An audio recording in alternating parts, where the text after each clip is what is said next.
D'abord, c'est fantastique. Je ne suis pas sûr qu'on est bien conscient par rapport au nombre de buts qu'il a marqués, par rapport au record qu'il a battu. Il est devenu le meilleur buteur de toute l'histoire du football français.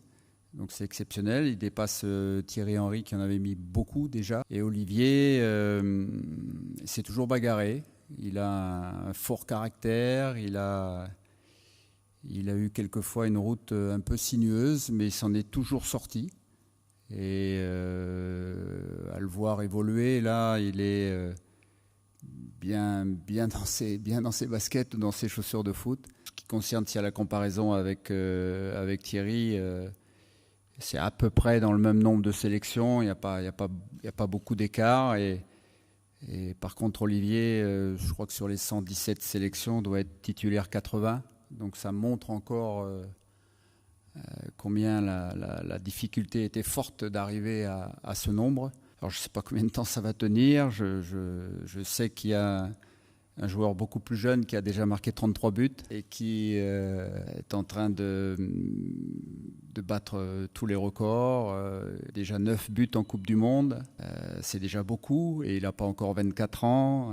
Donc il est sur un itinéraire de très très très très haut niveau pour un joueur qui est hors norme. C'est un joueur qui est très créatif, c'est un joueur qui est très inventif sur le terrain.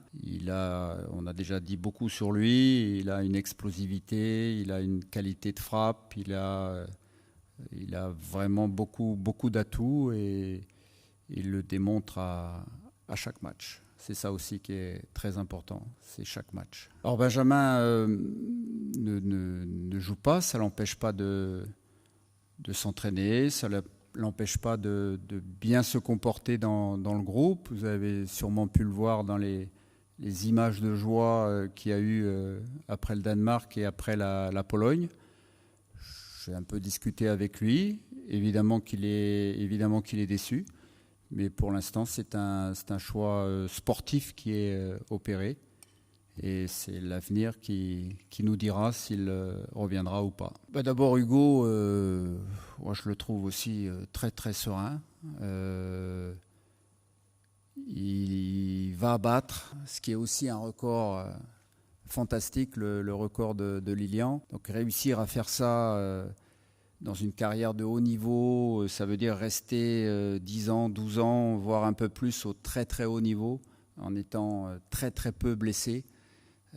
Ça prouve la régularité du joueur. Il l'a exprimé lui-même qu'il avait fait de la Coupe du Monde un pic de sa saison. Ça ne l'empêche pas de marquer des buts avec le PSG, et même beaucoup.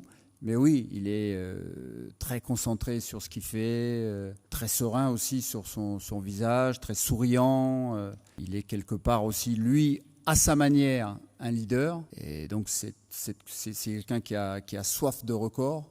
Il va probablement en battre et il en battra d'autres